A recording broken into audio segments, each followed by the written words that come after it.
राधे राधे।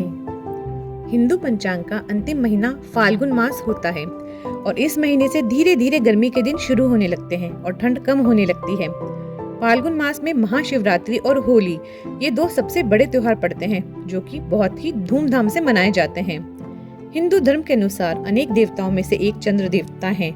चंद्र के देवता भगवान शिव हैं और शिव जी ने चंद्रमा को अपने सर पर धारण कर रखा है। अतः पुराणों की माने तो फाल्गुन मास चंद्रदेव की आराधना के लिए सबसे उपयुक्त समय होता है, क्योंकि यह चंद्रमा का जन्म माह माना जाता है। फाल्गुन माह में भगवान श्री कृष्ण की आराधना का भी विशेष महत्व है। इस माह में विशेषकर भगवान श्री कृष्ण के 3 स्वरूपों की पूजा करना बहुत ही लाभदायी माना जाता है। इसमें श्री कृष्ण के बाल कृष्ण स्वरूप, युवा रूप से के कृष्ण और गुरु कृष्ण की पूजा की जाती है। बाल कृष्ण रूप की पूजा संतान पाने के लिए, युवा स्वरूप कृष्ण का पूजन दाम्पत्य जीवन मधुर बनाने के हेतु और गुरु रूप कृष्ण का पूजन मोक्ष और वैराग्य पाने के लिए ही फाल्गुन के महीने में श्री कृष्ण जी का पूजन अवश्य ही सभी को करना चाहिए। साथ ही श्री गणेश के पूजन का भी महत्व है।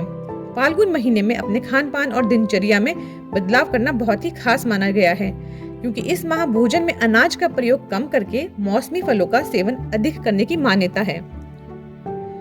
कथा। फाल्गुन मास की कथा के अनुसार सतयुग की बात है। उस समय एक बड़ा ही धर्मात्मा राजा का राज्य था। उसके राज्य में एक ब्राह्मण था। उसका नाम था विष्णु शर्मा।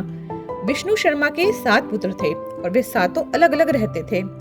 जब विष्णु शर्मा का वृद्धावस्था का समय आया तो उसने सब बहुओं से कहा, तुम सब गणेश का व्रत करो। स्वयं विष्णु शर्मा भी इस व्रत को किया करता था। अब बूढ़ा हो जाने पर वो यह दायित्व अपनी बहुओं को सौंपना चाहता था। जब उसने बहुओं से इस व्रत के लिए कहा तो बहुओं ने नाक सिकुड़ते हुए उसकी आज्ञा ना मानकर उसका अपमान कर दिया। अंत में छोटी बहू ने अपने ससुर की बात मान ली और पूजन के सामान की व्यवस्था करके ससुर के साथ व्रत किया तथा भोजन नहीं किया और ससुर को भोजन करा दिया।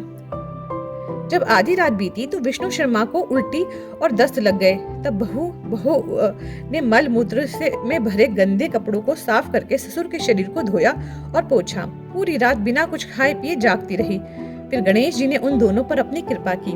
ससुर का स्वास्थ्य ठीक हो गया और छोटी बहू का घर धन धान्य से पूर्ण हो गया। तत्पश्चात अन्य बहुओं को भी इस घटना से प्रेरणा मिली और उन्होंने भी गणेश जी का व्रत किया। अतः फाल्गुन मास में जो भी व्यक्ति सच्चे मन से गणेश जी का व्रत करता है, भगवान गणेश उसकी सभी मनोकामनाएं पूरी करते हैं। बोलिए गणेश भगवान की जय, भोलेनाथ की जय।